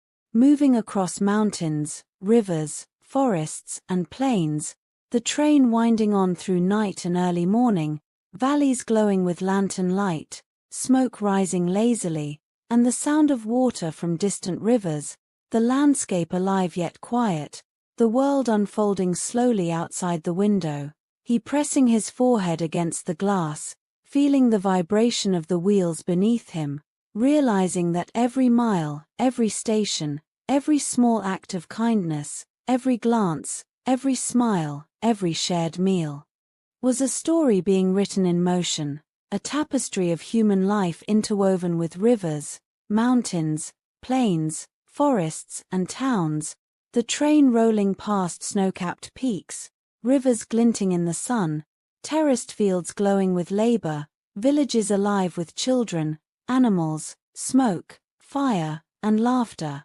every mile teaching him to notice, to feel, to appreciate, to be present, passengers drifting in sleep or whispering stories, the engines hum a lullaby, the mountains and valleys moving past like pages of a storybook, the sun rising and setting, casting different colors over hills, rivers, and towns, shadows shifting, animals grazing, humans moving, and he felt the immense beauty of being a part of a journey larger than himself, moving steadily forward, night after night, day after day, mile after mile, each station, each curve of track, each sight and sound a chapter, a memory, a lesson, and he understood that the journey itself was the destination, the continuous motion of train, bus, and foot carrying him not only across land but into the heart of life itself, through moments of quiet, moments of laughter, moments of awe, and moments of reflection, the train carrying him across rivers, bridges, mountains, valleys, fields, towns, and villages, each mile filled with stories, lives, movement, and beauty, every window a frame of a living painting, every whistle a call to witness, every pause at a station a heartbeat, every shared snack or small kindness a thread in the tapestry of travel, the rhythm of the journey echoing in his own heartbeat. As the sun rose and set, the train rolled on endlessly, carrying him forward through landscapes and human lives alike, teaching him the endless wonder of motion, observation, and connection, each mile stitched with meaning, each station alive with life, every sight, sound, and smell part of the story that was constantly unfolding, the endless, beautiful, ever-moving story of traveling, learning, and being part of a world that was vast, alive, and endlessly intertwined with his own path. The train moved through the first light of dawn, the sky painted in pale pinks and soft golds, rivers glimmering like silver ribbons along the valleys, fields stretching endlessly with farmers tending their crops, women carrying baskets balanced expertly on their heads, and children running along the paths waving at the train as it passed. He pressed his hand against the window, feeling the rhythm of the wheels beneath him and noticing the subtle movements of life unfolding below, every fold of land, every shadow, every sunlit roof telling a story. Inside the carriage passengers stirred quietly, sipping tea, nibbling bread, exchanging brief greetings. A young girl offered him a piece of fruit with a shy smile. He accepted, marveling at how simple gestures created human connection. The train curved along riverbanks where fishermen hauled in nets glistening with silver fish, eagles soared overhead, and deer leapt through underbrush, passengers pointing and whispering in awe, the scenery teaching him to observe, to notice, to appreciate. At midday the train slowed at a bustling market town, vendors calling out in cheerful tones, children darting between legs, dogs barking at carts, the smell of fresh bread and spices filling the air. He bought a cup of steaming chai and sat on a wooden bench sharing stories briefly with fellow travelers, watching the energy of the town as life carried on. The whistle blew, and he returned to the carriage as the engine hummed back to life, carrying him through dense forests, fields, and rivers, every mile teaching patience, attention, and gratitude. The afternoon light turning landscapes golden, shadows stretching across terraces, villagers waving as the train passed, animals grazing quietly, the rhythm of daily life flowing in harmony with the train's movement. As sunset approached, the train climbed higher into the mountains, air growing cooler, snow-capped peaks glimmering in the fading light, waterfalls sparkling. Passengers leaning toward windows, whispering, pointing at valleys below, engine humming steadily, carrying them through narrow passes and tunnels carved into rock, darkness magnifying sound, then bursting into sunlight, terraced fields and grazing goats illuminated, villages perched like ornaments on cliffs. At dusk the train slowed at a small village where lanterns were lit, smoke curling from chimneys, the smell of cooking fires, bread, and spices filling the air. He stepped down briefly. Observing children playing, women washing clothes, men herding animals, the rhythm of life creating peace, returned to the carriage as the whistle called, settling in as the train moved through twilight, lanterns glowing in distant villages, stars appearing overhead, engine rhythm like a heartbeat in the dark, passengers whispering, sleeping, reading, sharing food and tea, a mother soothing a child, a man humming softly.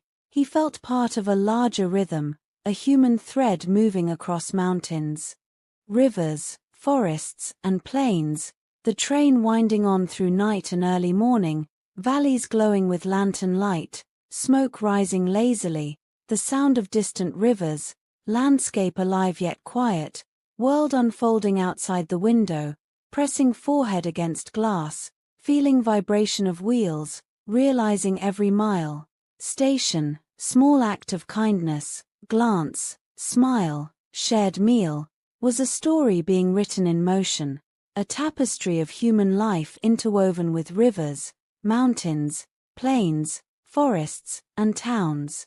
Train rolling past snow-capped peaks, rivers glinting in sun, terraced fields glowing, villages alive with children, animals, smoke, fire, laughter, every mile teaching him to notice, to feel, to appreciate, to be present.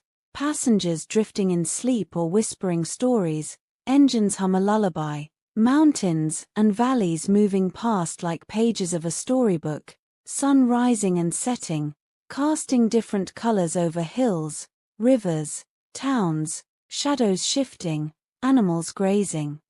Humans moving, immense beauty of being part of a journey larger than himself, moving steadily forward, night after night, day after day, mile after mile, each station, each curve of track, each sight and sound a chapter, a memory, a lesson. Understanding the journey itself was the destination. Continuous motion of train, bus, foot carrying him not only across land but into the heart of life itself, through moments of quiet, laughter, awe, reflection, train carrying him across rivers, bridges, mountains, valleys, fields, towns, villages, each mile filled with stories, lives, movement, beauty, every window a frame of a living painting, every whistle a call to witness, every pause at a station a heartbeat, every shared snack or kindness a thread in the tapestry of travel. Rhythm of journey echoing in his own heartbeat, sun rising and setting, train rolling on endlessly, carrying him forward through landscapes and human lives alike, teaching endless wonder of motion, observation, connection, miles stitched with meaning, stations alive with life, every sight, sound, smell part of the story constantly unfolding, endless, beautiful, ever-moving story of traveling, learning, and being part of a world vast, alive, and endlessly intertwined with his own path. The train passing over rivers that shimmered in the morning sun, children running along the banks, waving hands and laughing, women washing clothes by the riverside, men guiding oxen through fields, the entire landscape.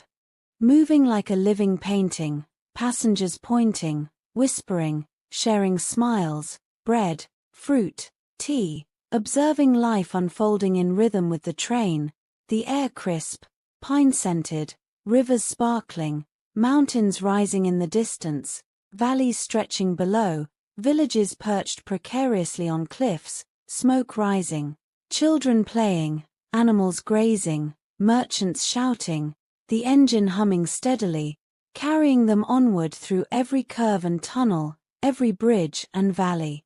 Every moment weaving into the larger story of travel, observation, and connection, passengers leaning out, pressing hands to windows, breathing in the scents of earth, water, and pine, feeling motion beneath them, each mile teaching patience, reflection, gratitude, awe, noticing small details, gestures of kindness, shared laughter, fleeting smiles, tiny moments of wonder, music drifting from a street musician at a station, the melody mingling with the hum of the engine, the landscape reflecting. Gold and silver sunlight, shadows stretching, rivers glinting, mountains glowing, the air alive with life, and he felt the quiet joy of being a part of it, every mile carrying him not just through space but into the pulse of the world itself, every station, every stop, every glance a story, each passenger a story, the train a moving thread weaving together lives, landscapes, and moments, the sun rising and falling, night descending, stars appearing, lanterns glowing in villages, smoke curling, rivers reflecting, mountains standing silent, and through it all the train moved steadily onward, carrying him deeper into the endless, beautiful, ever-unfolding journey of life, human connection, and the ceaseless rhythm of motion that was both journey and destination, teaching him how to be present, observant, and fully alive with each passing mile, each scene, each heartbeat of the world outside and within. As the bus continued along the winding coastal road, the traveler looked out the window and saw fishing boats anchored near small harbors, brightly painted with nets piled on their decks, and he thought about how every journey brought him to new sights and simple discoveries. Then he adjusted his seat and listened to the quiet hum of the engine as the bus stopped at a small town where passengers got off with their luggage and others boarded carrying fresh baskets of fruit, and the driver greeted them warmly, and the traveler realized that every bus ride was also a collection of lives intersecting for a short time, and he leaned back, reflecting on how different transportation modes each carried a unique rhythm of experience. Then the bus climbed a hill, giving him a broad view of the ocean below, and the blue horizon stretched endlessly, while he thought of the trains he had taken, the airplanes he had boarded, the taxis that had carried him late at night, and the moments of asking directions when he felt lost yet always managed to find his way again. And soon the bus arrived at a bigger city station where signs in multiple languages directed travelers to platforms, ticket offices, and waiting halls, and he followed the crowd until he found a place to sit, observing the constant announcements calling buses to distant destinations, and he realized again that travel was both movement and waiting, and both taught patience, and after resting he stood up to buy his onward ticket, approaching a counter where the clerk asked about his destination, and he answered politely, handing over cash and receiving a printed ticket in return. Then he carefully checked the departure time and platform, knowing how easy it was to make mistakes, and after securing the ticket he wandered through the station, noticing people reading newspapers, others dozing off on benches, children chasing each other, and tourists comparing maps. And he understood that travel was always about people as much as places. Then his bus was called, and he lined up, handing his ticket to the inspector before boarding again, and once seated he thought of the next leg of his journey, which would involve taking a train to cross a long distance inland, and he looked forward to that because trains had a rhythm he enjoyed, with their steady clatter and the changing landscapes flowing like scenes from a long film. And when the bus reached the terminal he stepped off and followed the signs to the connected train station, where the large hall was filled with voices echoing beneath a high ceiling, electronic boards showing arrivals and departures, and travelers rushing with rolling suitcases, and he felt a spark of excitement.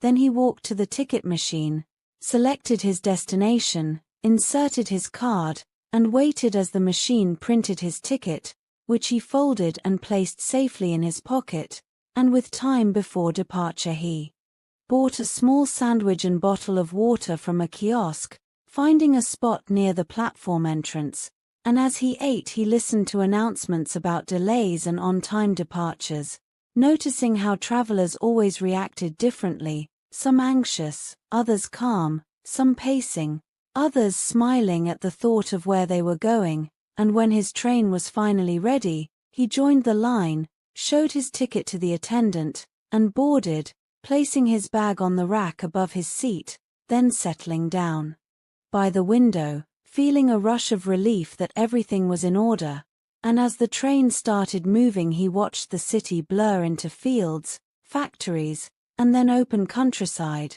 and he marveled at how trains connected so many landscapes without pause, and he leaned back as the rhythm of the wheels became almost like music, and the other passengers around him read books, used their phones, or simply stared out the windows, each lost in their own journey, and he smiled because traveling together yet separately was another part of the beauty of transportation, and soon the train passed through tunnels, crossed bridges, and slowed at towns where passengers got off and others boarded, and he felt the pulse of constant change. Then he thought of future flights he might take, airports he might visit, and the countless times he would ask directions or look at maps, and he felt grateful for every step of the journey, knowing that the act of moving was as meaningful as arriving, and as the train continued into the evening, the traveler watched the sun set over distant hills, painting the sky in shades of gold and pink, and he thought about how every day of travel ended differently, yet always with memories gathered quietly inside him, and he closed his eyes, ready for tomorrow's adventures to begin again. Thank you so much everyone for staying with me till the end of this video. I truly appreciate your time, your support, and your dedication to learning. Always remember, every small step you take today brings you closer to a brighter tomorrow, so never stop learning, never stop growing. If you enjoyed this video and found it helpful, Please support our journey by subscribing to Progressive English Learning, and don't forget to press the bell icon so you never miss an update. Also, give this video a big thumbs up, share it with your friends, and leave your thoughts in the comments below. Together, let's keep moving forward because progress is the key to success.